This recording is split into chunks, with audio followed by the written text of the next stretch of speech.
but allowing yourself to be comfortable with the idea that, yes, it may not go 100% the way I want it to go, but that's an opportunity for me to grow and an opportunity for me to get better. And that's why we're all here. That's why, I feel like we've been put into certain situations, is to grow not only from our own experiences, but also to provide that information and opportunity for others as well too.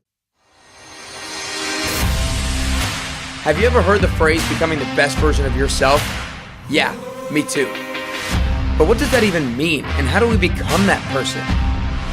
I'm here to help you navigate through those questions and come up with actionable steps in order for you to live your best life. We've got to discover what we want. We've got to figure out a plan on how to get there, and then we have to go. We can't just sit and wait any longer. Life won't wait on us. So come join me on this constant journey to become the best version of yourself and to find your best you. I'll see you on the other side. All right, what's up, everybody? Welcome back to Nick Carrier's Best You podcast. I'm super excited for today's episode with my good friend Ryan Freebing today. Thanks for coming in, Ryan. Absolutely. Ryan is one of the first people that I met when I moved here to Nashville, and I quickly got introduced to him as I was trying to meet different people in the fitness industry, and immediately you were so accepting of me and one of the nicest people that I've ever met, and be super supportive of everything that I've done and everything that I'm trying to do. And you've introduced me to so many great people. So I want to start off by just thanking you so much for being so welcoming me to, the Nashville fitness community. Of course.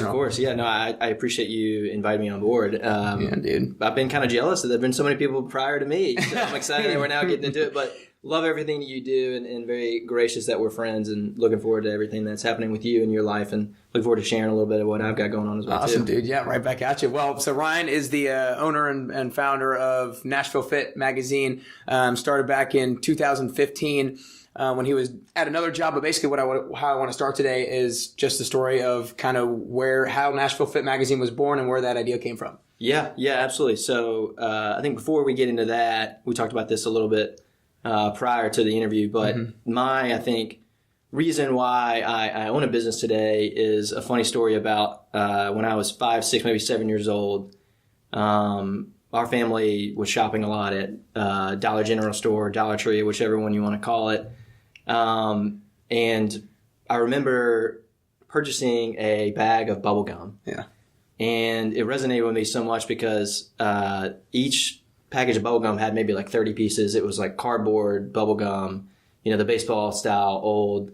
But each one had a Marvel or DC tattoo that was wrapped around each little stick.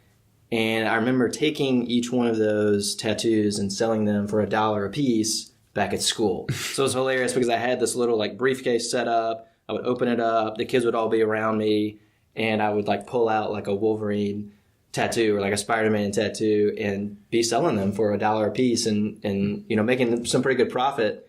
But I remember going home and telling my dad that I had done this, and just the look on his face and how proud he was of me for not necessarily making money, but the achievement that I had done and the passion that I had for kind of doing something on my own. Mm-hmm. So I thought that was super cool, and just something that has always resonated with me, and kind of where looking forward is why I feel like, I'm in this entrepreneur state, this business state of mind.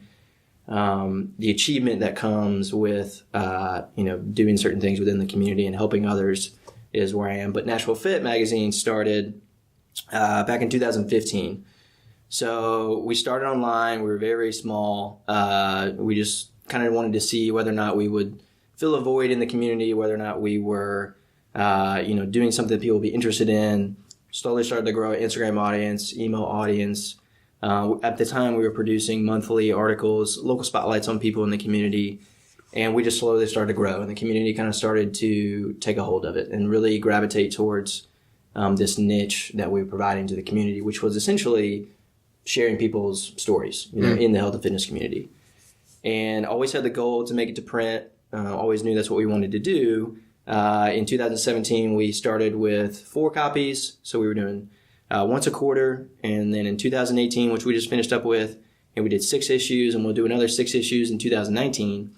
And the goal is to eventually become a monthly health and fitness publication. We feel like we really hit our stride once it occurs, and be able to share as many stories as we can in this badass fitness community that we have here in Nashville. So it's pretty exciting. Cool. So did you actually feel like, you said earlier that you wanted to fill this void in the fitness community. Did you feel like that void was spreading other people's stories and other people's kind of background in the fitness community? Is that really what it was, and kind of where it was birthed? Yeah, I think so. At the time, like I said, back in 2015, there were a lot of boutique gyms that were starting to pop up here and there. And I feel like that was so Nashville. Everyone was kind of starting to be in that entrepreneur state of mind where they were like, man, I really want to start my own business. I really want to, develop my passion, spread it to others. But in the fitness industry, there wasn't a platform that could kind of share content for all. There was a lot of cycling studios that were popping up, the gyms that were in town, yoga studios were starting to get very prominent. But there wasn't this voice that was kind of this neutral party that could say, hey, you've got this awesome yoga instructor, you've got this awesome cycling instructor or guru, in the nutrition field, that we could help share their knowledge and share their story to the fitness community. So that's kind of where it sparked, was wanting to share people's story. At the time, I was never a personal trainer. I was never kind of in the fitness industry per se, but I always was passionate about staying fit and active and figuring out, what I was putting into my body, if that was good or bad or that kind of thing. And then kind of molding my marketing and advertising career together. Yeah. So it's a really fun and also scary time for me as well too, to kind of have that side hustle, which was the magazine at the time. And now, fast forwarding 3 years, be off on my own, having my own business and really, having it be a successful, egg, that's hatched and has grown and has done so much for the community. Yeah, for sure. And I think that is really big that you kind of and distinguish that it was you really enjoyed fitness and being active and all that sort of thing, and kind of like bringing people together, but then you use kind of what you already know in marketing and you just kind of molded them together. And I think that's kind of a big lesson. I think a lot of people could probably do that more if they thought about it like that. Like, what am I passionate about? And then maybe I'm not like super great at that thing, or I don't have a specific expertise in that thing, but I have this expertise here. How can I merge them and form a business or create something out of it? Yeah. And I think that's super cool. That's kind of your story and how you got into it. Yeah, I recommend for everyone who has a passion, who may feel a little stuck right now, maybe in their job, to start that side hustle. Start small. Figure out a way to make things work to where you're impacting even a few people. It's gonna get you started. And as time grows, you develop certain ways to do more, and then do a little bit more, and then do a little bit more. And that's what I was doing. Yeah. I was working a full-time job. I had a 9-to-5, which I loved. It was odd because it wasn't one of those things that I hated my job. And like when I got to work, I regretted even getting up that morning and putting in the time. It was one of those things where we had a great but small team. There's only 4 of us. And even before that, I loved advertising. I loved marketing. But when I was at Nissan, I loved what I did. I loved my manager. I was always encouraged to, have new ideas and share those, and with great manager and all that. But I knew that I also didn't want to sit at a desk for the next 10 to 20 years. Right. So I had to figure out a way to try and change that a little bit. Well, I really like what you said in terms of encouraging everybody to do a side hustle, but I'm also kind of in the belief that where I feel like our generation, kind of millennials, and at this time of where we are in history, and like, for sure, 2019, I feel like everybody thinks that entrepreneurship is super cool and that they want to find their side hustle. They want to figure out what it is that their passion is, that what they want to do. And I think because it seems cool, that some people might rush into it and it's like the wrong side hustle and it's not truly what they're passionate about. And I think that if you go down too far down the rabbit hole, that is not the right thing, that it can be detrimental towards your career or whatever it is that you're doing. So kind of how would you say to somebody who wants to start a side hustle to maybe pick the right thing that they're going to go after? Yeah, well, first of all, I will say you're absolutely right. Starting your own business is freaking hard. Right? Because entrepreneurship, like I said, it gets so much glamour and everything. It's but very like, sexy, to go off and do your own thing, be your own boss, And I think it's also the fact that we're fed a lot of BS as well too. In the Instagram world, on social media, you're fed this story that's this guy is sitting on a beach and he's got his laptop and he's making $10,000 a month. He's not doing anything. He's not doing anything, and that's what we're fed. And it's not like that at all. It's hard work. It's putting in the hours. You're gonna make sacrifices, whether that be relationships or friends or food or your fitness life or whatever it may be. There's gonna be sacrifices that are there. Money, absolutely money, absolutely money. But if you feel like the passion that you have is something that you want to share, there's always going to be those baby steps that you can take. So I would encourage people to not necessarily jump right in, but try and do both. If you're first starting out. For sure. Starting out. For sure. And I don't want to pigeonhole your passion. Yeah. But what I'm interested in, I talked about how you had this passion of fitness, or you always found the need to be active, and then you had this marketing background.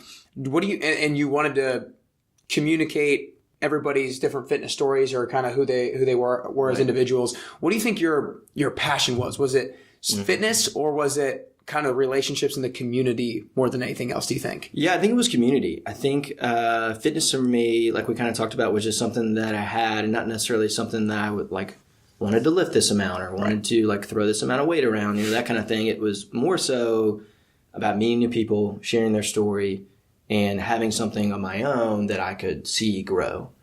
And we talked about this a little bit, the fact of this type of achievement. When I was 5 years old and I was selling these tattoos to these other kids for $1 a piece, having something for your own and growing something on your own was so fun to me and so cool to me that I want something like this for myself now in this day and age. So that was where the business side kind of came about for me, in melding those two kind of habits or passions that I originally had, marketing, advertising, fitness, together to create something that would better the community, better the city that I've now lived in for about 9 years now, kind of give back to it a little bit, who has done so much for me. So that was kind of where I wanted to go and take this career. All right, cool. So let's get a little bit more into the specifics of the story of starting it and making the transition to it full time. So like we communicated, you started back in 2015, but you were working at Nissan at the time. So tell me a little bit about what it was like having the side hustle, and what was that like personally, like the grind of having a full-time job but then having a side hustle. Yeah. It was a lot of work. Yeah. At the time, like I said, it's just, you just kind of find a way and you start slow. And, you never want to give what you're doing on a day-to-day basis less than 100%. So when I was working at Nissan, I wanted to be present. I wanted to be fulfilling to, my boss and employees that I worked with there, but also, look to the future and try and create something different or something outside of that box a little bit. So I always wanted to make sure that I was 100% there, 100% present, always bringing new ideas to the table, with the job that I had. So it was tough to do. You've got to find those hours. I was, using my lunches, using those early mornings to maybe have coffee with someone, or doing that at lunch. And then, after you leave work at 6 o'clock, maybe that's jumping on the laptop, answering emails, developing websites, developing, your marketing for Instagram and Facebook and those type of things. That was kind of where you just kind of had to find a way. You had to put in the hours a little bit, is what people always say. So let's but it was enjoyable. Yeah. Yeah. Because it's something that you really, had a passion about. But let's fast forward then to, I guess, quitting point or jump off point. I don't like the word quitting because I feel like it kind of gives a negative connotation to it. Yeah. And you weren't even quitting, you were more like leaving, right? Because like you said, you enjoyed what you did. So what was the leaping point, or what gave you the confidence to feel like now's the time to leave my job and do Nashville Fit full time? Yeah, at that point, I guess it had been 2, maybe 3 years, and we were slowly starting to kind of gain an audience, gain growth, fill that void in the community. And we're starting to make a little bit of money as well too. So, that's always how you obviously build and are able to continue a business. everyone always says, wait 3 more months, wait 3 more months before you make the jump. And I probably waited 3 more months about 6 times. Yeah. Oh my gosh. So, and I feel like they say that about like getting a tattoo or something like that too. They're like, just give it 3 more months. Think about it a little bit longer and see if this is really, really what you want to do. And who are the people telling you this? Just mentors, okay. People in my life, my parents. In this day and age, Instagram and YouTube are great because, there's mentors out there that you don't even know and they don't know you, but you kind of can listen to what they have to say and kind of take, everything with a grain of salt and decide for your own. But mainly it was a community. Yeah. It was really the city and our close friends that we were developing that said, when are you going to do this full time? When is this going to be your launching point? And I think that was really it. It was just like, okay, I've come to this fork in the road now. I've waited 3 months, 6 more times, let's go ahead and do this, and a lot of people say, you've got to make that leap of faith in order for something to succeed. And that comes with any aspect of life as well too. You've got to jump, you've got to take risk in order for something to kind of play itself through. So that's kind of what I felt like was, if you're half in and half out, like you can't really give it your full effort. Yeah. So I wanted to do that. And again, it was tough. I gave my manager and the Nissan employees 2 months in advance. I was like, hey, I'm doing this. I'm leaving. Like, I don't want to give you 2 weeks. I want to give you 2 months. Because I loved. Was that for you or for them? Maybe a little bit of both. Yeah. It's funny that you mentioned that now. Maybe a little bit of both. I feel like that's almost like you because you're like needing to give yourself another 2 months. Yeah, or another paycheck. Right, whatever it may be. That's funny. At the time, it was for them. Right. But looking back, certainly it could have been for my own benefit as well too. I didn't want to feel like I was leaving anyone on the hook. Yeah. Or putting them in a situation where they didn't have an employee that was doing something. Because I'd actually been in that situation before. We went through a couple of changes in the business to where at one point in time, it was just me and my manager on a 4-person team. So we were doing all of the work for a 4-person team. So I didn't want to put them in that situation. That's why I gave them 2 months. But it's funny that you mentioned that because I never thought about it that way. Yeah. To even give yourself more time to make this decision, make this leap. Yeah, so I'm really interested. I'm going to stay on this topic because I'm very much a believer, and I guess probably because I'm more positive than anything else. But I'm very much a believer in that there's never going to be the perfect time to do something, and you kind of just need to go into it not knowing all the answers and not knowing all the solutions because you'll figure out those on the road. But I do also believe that you have to be smart about it, right? You can't just go into something having no money or having no plan, having no idea whatsoever. So I'm interested to see if there was something like deeper out, or if it really was just other people, or was there some sort of, inspiration that you had or some idea or feeling that you had that led you to believe that this business is going to work. I'm going to make it thrive because of this particular idea or this particular feeling outside of maybe other encouragement. Real good question. I think there was inspiration deep down that didn't necessarily say, hey, you're not being fulfilled in this current position that you're in. But, if you know that this isn't what you want to do for the next 10 to 20 years, then why are you here? Why are you sitting in this chair, typing away in the automotive industry, which I didn't hate, but wasn't a passion of mine. Why are you here? How long are you going to sit here until you finally say, I need to be doing something that I really, really want to do, And I think that was it. And a lot of it, I think, comes from, us being scared as well, too.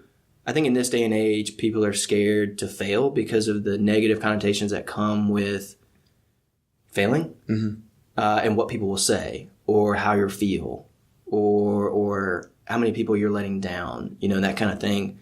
But I think that, and you probably heard this before, failing is a good thing in the sense to where when you look at it from a different perspective, you're going to learn from that mistake. You're going to learn from that failure.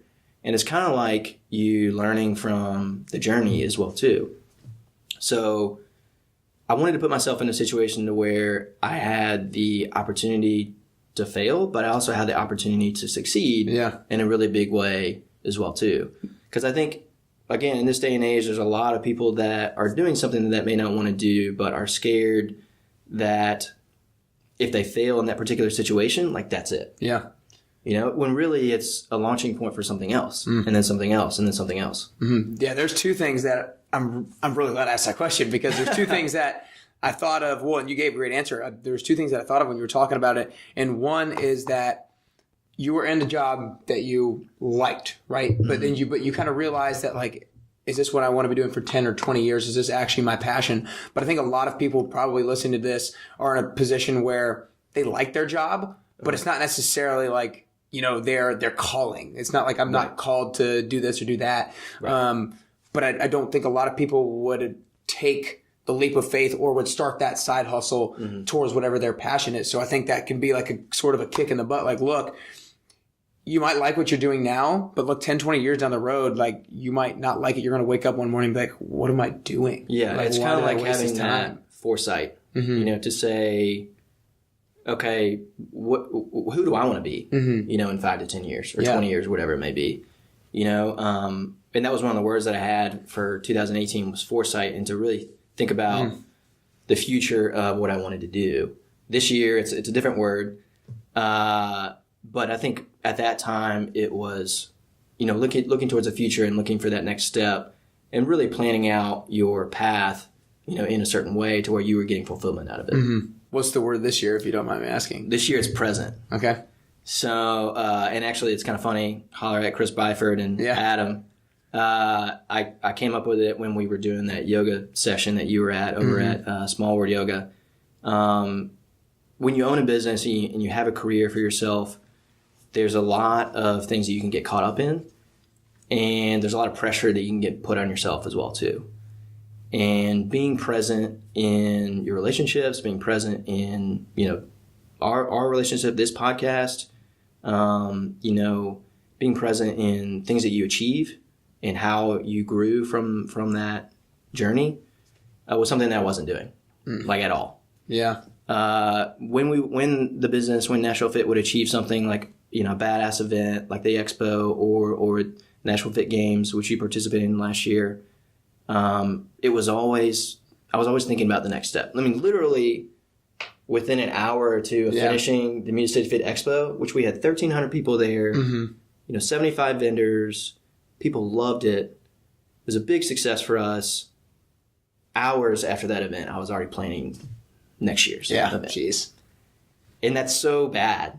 But it's good that you're aware of it and that you're able to point it out and be like, okay, I'm actually need to work on something right here. Yeah. So that's big. You talk about this year, your word is present, and you found yourself quickly looking to the next thing. So how are you actually practicing being present? That sort of thing. Yeah, absolutely. I think I've done a better job of trying to plan out, you know, my mornings and saying, okay, you know, waking up and not looking at your phone in the morning, you know, is probably going to be a good scenario for you to be present in your current life. Always giving, you know, who you are with attention and giving them 100% attention as well too. So you may be going through 4 businesses and you're going to class for school, and, you know, you've got a relationship and you've got a dad at home that needs to be taken care of. You know, all that you're trying to work on your nutrition. You want to work out. You know, being present in all of those different scenarios, while it may be tough, is going to be the best case scenario for you. So I'm trying to do that for myself. When I am at a workout, I'm trying to be at the workout. You know, when I'm at home and I'm with Lindsay, you know, I'm trying to be with her. You know, instead of being on my laptop while we're both watching a movie together, but I'm not watching the movie, she's watching the movie, you know, and I'm answering emails.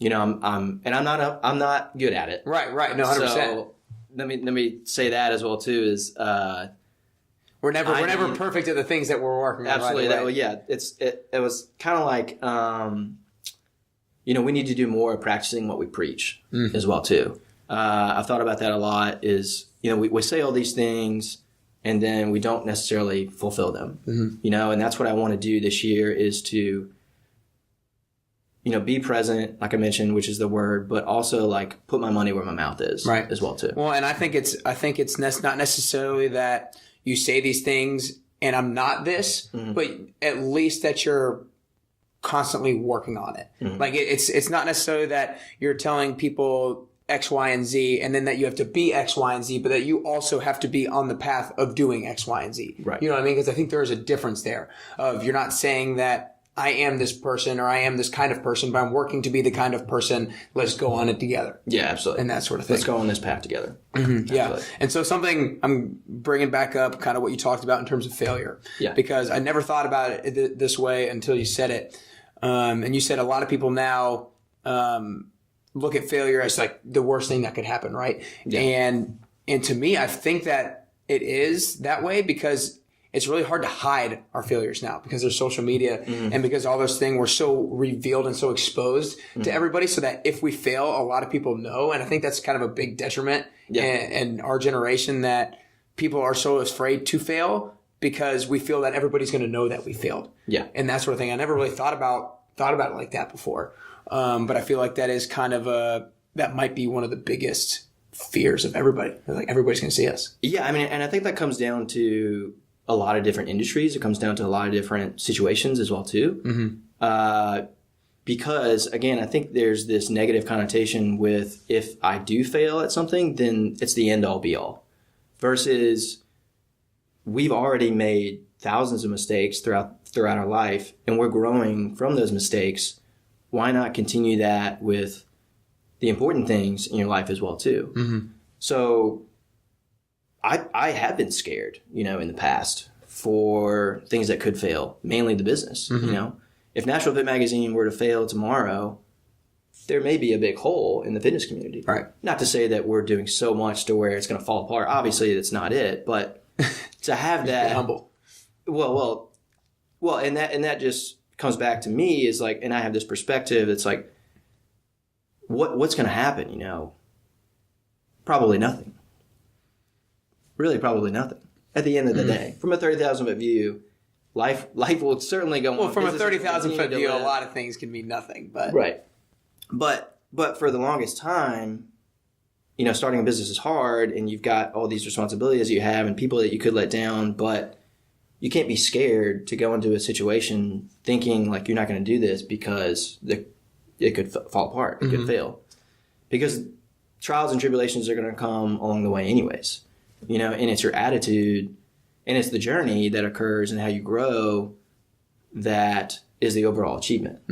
So I think that I'm going to kind of move away from that just a second. Yeah. Because I thought about it when you were talking about your word as present, because I'm very much also trying to work myself on being present, because I know for me, I'm like a super motivated, inspired individual who is trying to do, achieve, because there is obviously a place for achievement in our lives, even though that can't necessarily be the major goal. Like we have to be invested in the process and that sort of thing. Right. But I feel like nowadays our generation is super like that though. Like achieve, nothing else matters. And that could be a big reason why we're not present. So I'm working on being present. You're working on being present. I think everybody needs to work on realizing that achieving X, Y, and Z isn't everything, but like being present in the relationships, because I feel like we can be 10 years down the road and be super successful with our business or super successful with whatever it is we're trying to achieve and achieve everything we want.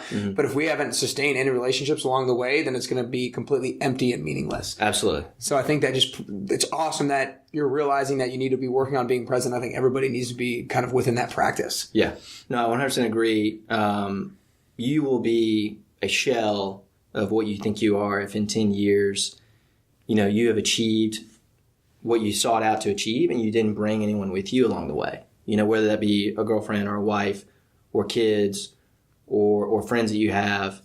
You will not find gratitude in those achievements if you didn't lift others higher and give others opportunity as well too to follow you along in that journey. So I think people's mindset needs to change a little bit, and it's easy to get caught up in Instagram and Facebook and social media, but really the relationships that you're building on a day-to-day basis and the journey to those achievements is what you really probably need to be focused on a little bit more. Obviously, you want to have goals, you want to have objectives, you want to hit those objectives so that you can reach others as well too. but we forget about what we're doing along the way instead of just go all the time, aspiring for more. Yeah. And I think this kind of touches on what we were talking about before the podcast. We should have had the microphones on before, but we kind of talked about the difference, or you mentioned the difference between kind of motivation and inspiration, and how you had kind of heard somebody else talk about in a different podcast, kind of about what that difference is and what it really means. And I feel like it pertains to what we're talking about. So I kind of want you to talk a little bit about what you can kind of remember from what you heard about the difference between motivation and inspiration, and kind of how you're trying to, put it into action, I guess. Yeah, for me, and I haven't fully given this a whole lot of thought, but for me, the overarching, path that I heard was motivation is different from inspiration in the sense to where when you're motivating someone to lose weight, or you're motivating someone to, gain X amount of money, or you're motivating someone to, be on your team, or whatever it may be, it's different from inspiration. Inspiration is literally to be in spirit with someone, to provide them with passion and excitement, whereas motivation may be for, a certain achievement. I want to lift X amount of weight on this deadlift. I want to make this amount of money. I want to, lose this amount of weight, whatever it may be. It's different from actually literally inspiring someone to those things, because there's a feeling involved with it. Yeah. Motivation may come from you seeing a Super Bowl champion or somebody like that. You're like, man, that guy really motivates me to do that. Well, why does he motivate you to do that? What's the underlying inspiration that is there and giving you that feeling to do the same thing that he's doing, or at least something similar. Mm-hmm. It might not be a Super Bowl, but it could be, a lift or something like that, or food or whatever it may be, losing weight, that kind of thing.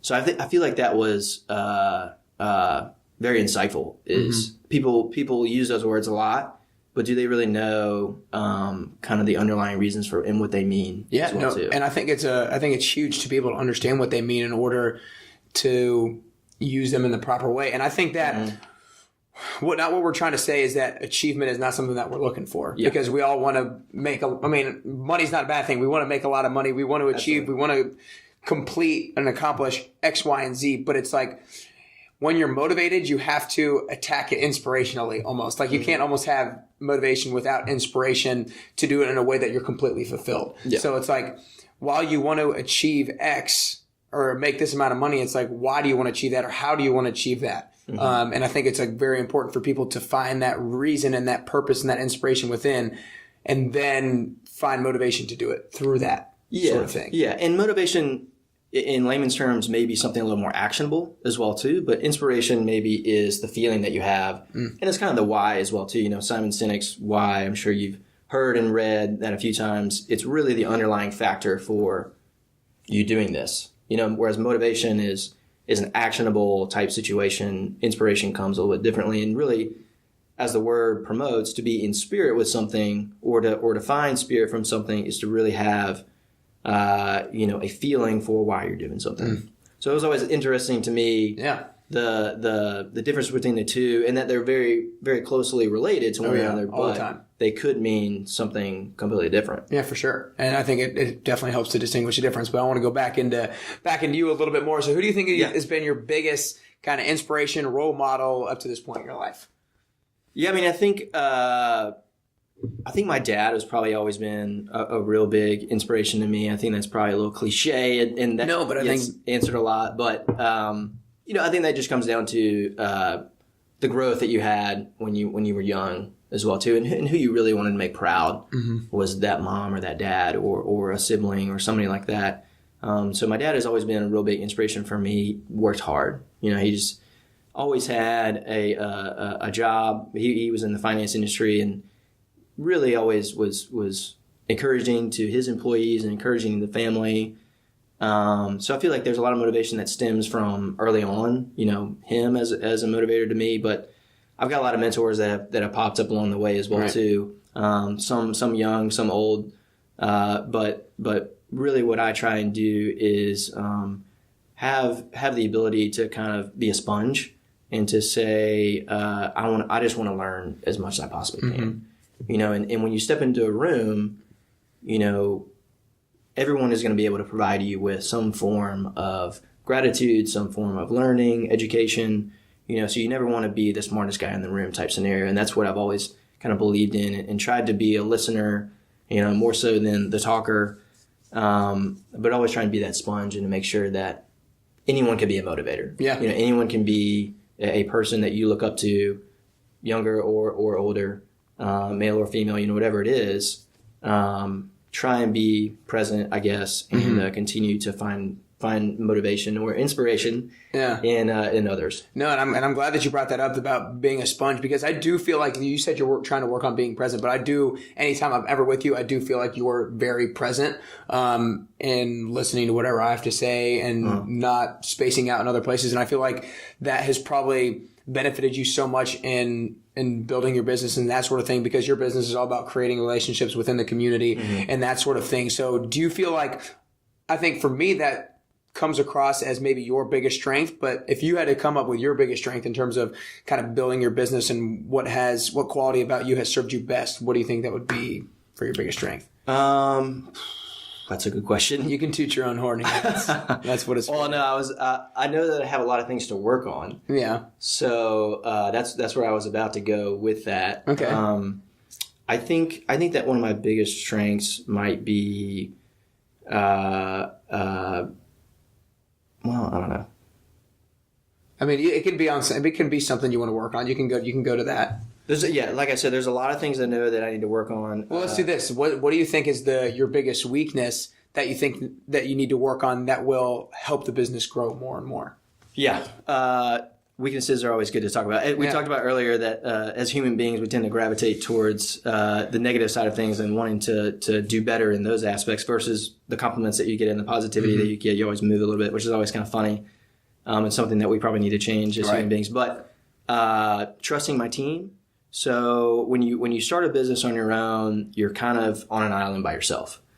And it's people talk about the struggle a lot and the hours that you put in and the hard work that you put in. And the independence that you sometimes get because it's you kind of against the world type scenario. As you grow, you come to learn that you can't do everything by yourself. And I didn't know that at the beginning. I always wanted to do this on my own. Right. And I think that may stem from a little bit from, that achievement. Right. And like me wanting to be the sole benefactor of this achievement, which is not the right way to think. So trusting my team, trusting that these people that I've hired have the ability to do this job without me micromanaging them on a day-to-day basis. And I'm getting better about that. And Lindsay will probably have a lot to say about that as well too, if she were here. But I think that's one of the things that I'm trying to work on these days. Not being afraid to reach out to others for help as well too. I don't have all the answers.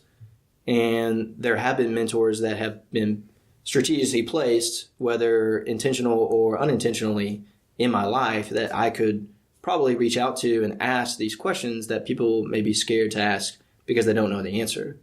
It was always one of those things where if you were in class in college or in high school, I was one of those kids that was afraid to raise my hand if I didn't know the answer, or if I didn't follow along with what the teacher had to say. And she will ask, does anyone not know or need a further explanation of this? I was always looking around like, somebody else need to answer? Yeah, please. Because I need one. Yeah. Yeah, so maybe be more willing to go out on a limb and kind of like put yourself in more of an uncomfortable scenario. Yeah, and to kind of take off that mask a little bit, to kind of take off the business mask and just to kind of be Ryan, and not Nashville Fit, and to not say, hey, Nashville Fit doesn't have all the answers. Well, it's really, I don't have all the answers. So is there anything that you feel like you could help me with? Or I don't know how to do this on the website. Or I don't know how to do this, ad or article or whatever it may be, this design project.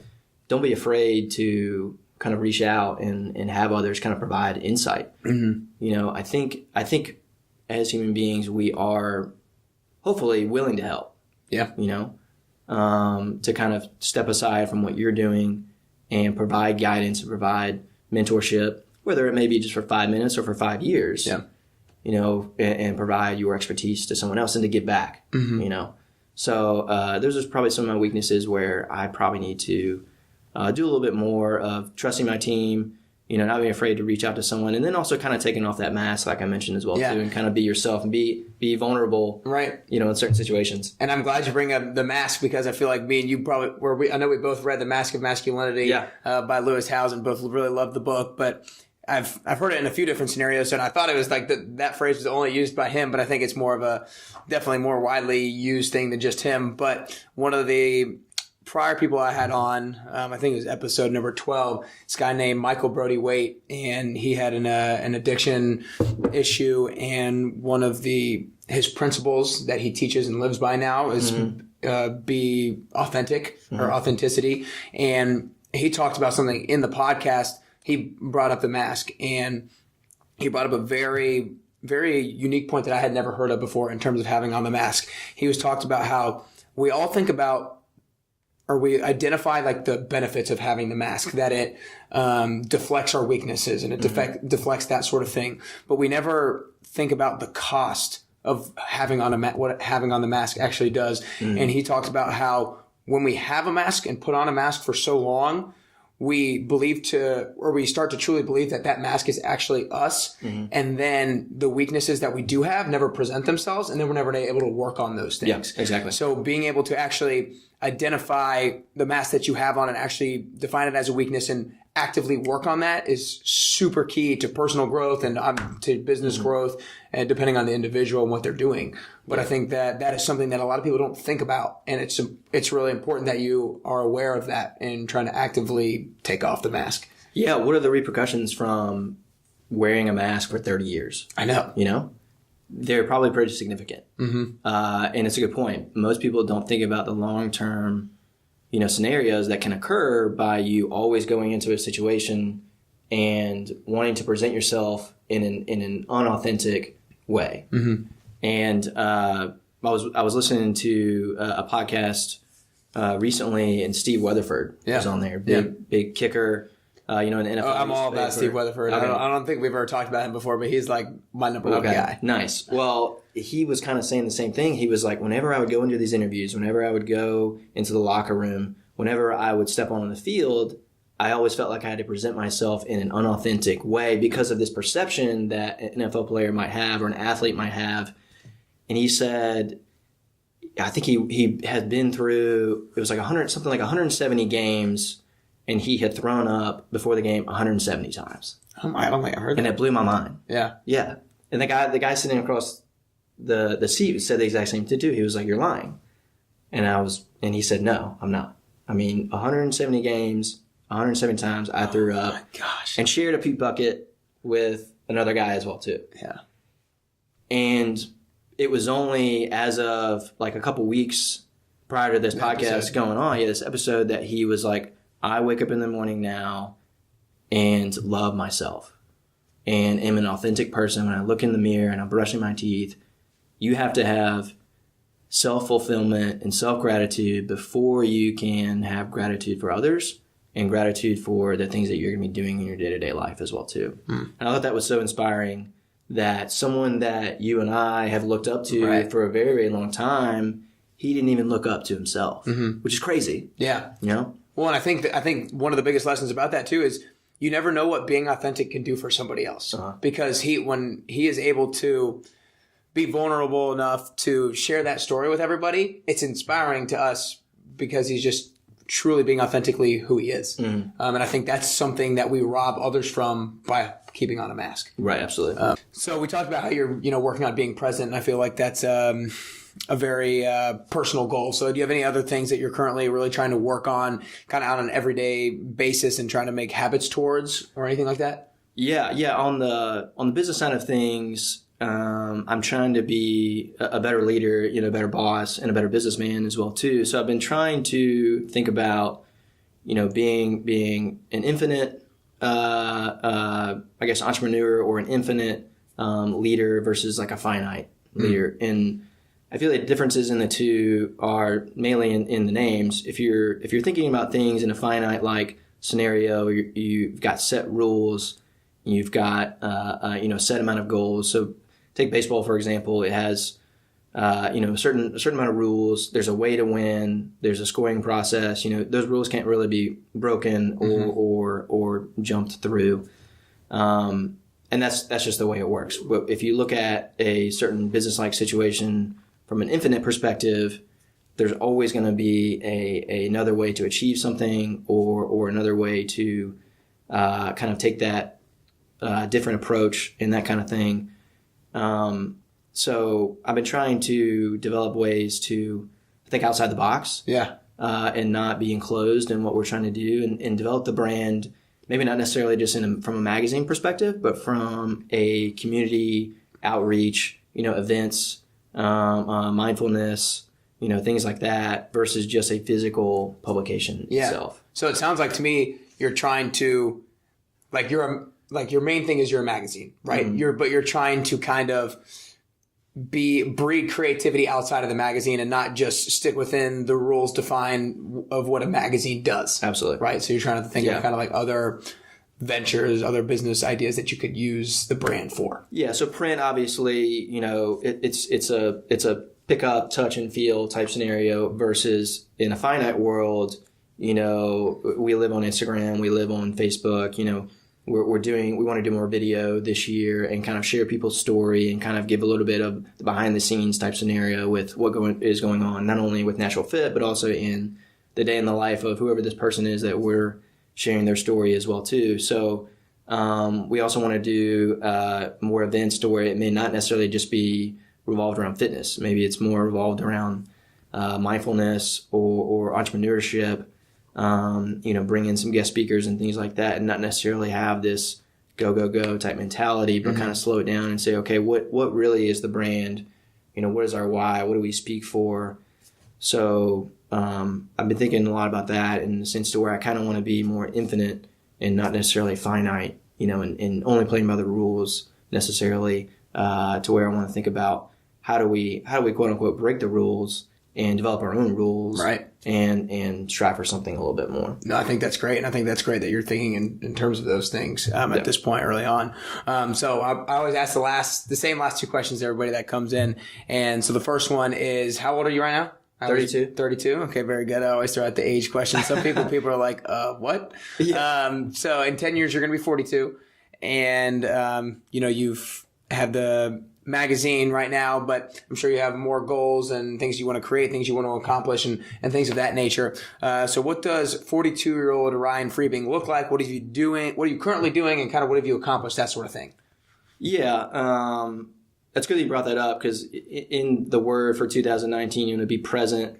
I want to make sure that the things that we're doing now are leading towards, events that may happen in the future. Mm-hmm. So will I have the strength, the mental toughness to do the things that I want to do, when I'm 42 that I'm currently may not have as I'm 32 years old. So I think when I'm 42 years old, I may not know what business I'll be running at that particular point in time or where Nashville Fit will go or what other cities we'll be reaching because we just recently expanded in St. Louis as well too.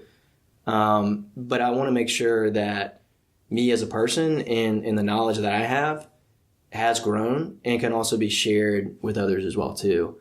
And to make sure that I have the ability to provide others with an opportunity to do the same thing that I've done and start earlier than me as well too. Yeah. Not necessarily that 32 is old for what we're doing because it's never too early or late to start, but in 10 years, I kind of want to be a better version of myself, which then in turn allows me to better those around me and better those businesses that I may own as well too. Yeah. Well, I'm glad that you talked about, or that you said, not that 32 is old, because you can do kind of things whenever you are, because you've probably heard him say, but the guy that we listen to a lot is Lewis Howes, and he talks a lot about how I think his dad, one of the biggest lessons he learned from his dad is that age is just a number. Like no matter how old you are, you can still kind of accomplish what you want to or whatever. And his dad never let him use his age as an excuse or use his age as something to hold him back from doing something that he wanted to. So I think that's really great that you said that. I think a lot of people probably hold themselves back because they think I'm too young, I'm too old. It's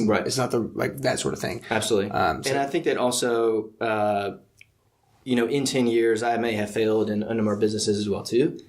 And so I shouldn't be holding myself back or be scared that those many things could occur. Mm-hmm. I should embrace those and make sure that I use those as opportunities be strengthening myself, but also the businesses that I will be creating, later on in life as well too. But age is absolutely just a number. I think Jeff Bezos started Amazon when he was like in his 40s. Yeah. Well, I mean, Amazon's not even that old as it is right now, and he's an older guy. I mean, not older, but like whatever. I think it's like a 15-year company. Yeah, and for sure. They have done insane over the last couple of years. The company's taken over the world. Yeah. But awesome. Well, before I ask the last question, I want to acknowledge you first for taking the leap of faith to, go full time with Nashville Fit magazine and not taking that extra third month or whatever it was. Yeah. Because like I kind of communicated earlier, I feel like a lot of people, for whatever reason, don't have the courage or can't take that leap of faith because maybe they don't have the confidence in themselves, or maybe don't have the push from the community, or have found the proper passion yet. And I want to acknowledge you for being able to do that. Thank you. And, I want to really acknowledge you for not being afraid to fail, because like we talked about, I think that's a huge thing that holds people back.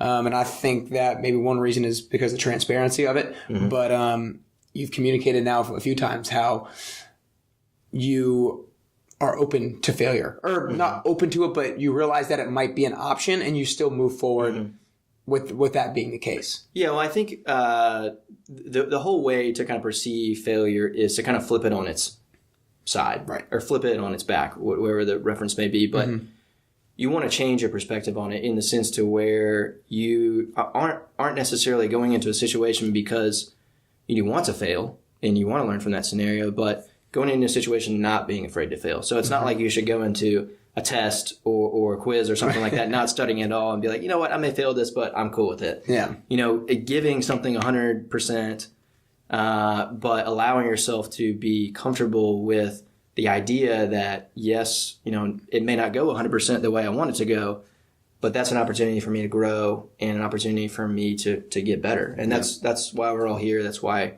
I feel like we've been put into certain situations, is to grow not only from our own experiences, but also to provide that information and opportunity for others as well too. Yeah, no doubt. And before I ask the last question, I always have loved supporting you and everything that you do, because one, I love you and I love your mission and everything that you are currently active on. So I want you to tell people how they can support you best and all that sort of thing, where they can find you, and maybe what is the next event you guys have coming up that we can make people aware of. Yeah, absolutely. So Nashville Fit is just at NashvilleFitMagazine.com, and we're on Instagram at Nashville Fit, Facebook Nashville Fit Magazine. So follow us there. You'll get up to date on all the cool and badass people that we love promoting in the magazine itself. But we've also got some really fun events coming up this year as well too. So the Nashville Fit Games is coming up in May. And essentially, it's just an adult field day, and it's a very community-wide, very focused event. But athletes run through these individual challenges, and we kind of add up their scores at the end of the day. So you kind of get to crown the fittest man and woman in Nashville, which is always kind of fun. But really, what it's all about, and I love seeing this this past year, was the camaraderie and the friends that people met that are in the same field as them, that are in the fitness industry, or may not be, but the high fives, the laughs, the friends that were made afterwards, that was something cool that I didn't foresee seeing. So we're excited about that event this year. And then we've also got our Music City Fit Expo, which is going to be a 2-day event this year. Oh, cool. It's going to be in July. So it's July 20th and 21st. We want to bring in more fitness. So we'll have a strongman competition, we'll have a CrossFit competition, and we'll have the calisthenics games, which were at the event last year as well too. Awesome. So we're super excited about that. It'll be an expo in the sense to where, we'll have vendors there, get to walk to tables and see what everybody has to do, but also we're excited to bring in a little bit more activity and fitness and these quote-unquote shareable moments. Yeah, a little bit more entertainment too. Yeah, some excitement. Yeah, cool. Absolutely. Awesome stuff coming up, dude. I'm pumped. Yeah. So I always ask the same last question to everybody. I know you maybe have listened to a couple of podcasts, so I don't know if you know the last question, but I always talk about how I feel like we're all on this journey of life together, right? And I think the journey looks different for every single person, but it's my feeling that we all have the common goal to become the best version of ourselves. And I think that journey looks different for every single person. What the best version of myself for me looks different than the best version of yourself for you. So what I want to ask you is if you could do or work on 3 things to become closer to the best version of yourself, what are those 3 things that you could do or 3 things that you could work on? Yeah, we talked about one. We talked about being present. Okay. So that's something that I certainly want to, add to that list and make sure that I'm doing my due diligence to better myself. and become the best version of me. I think gratitude as well too. I think that comes along with being present as well as celebrating some of those small achievements, and not always looking to the next thing. Once you hit a goal, you always want to be striving for something bigger and better after, but giving yourself the opportunity to say, hey, you did something, you bettered yourself, you achieved this goal. What did you learn along the way?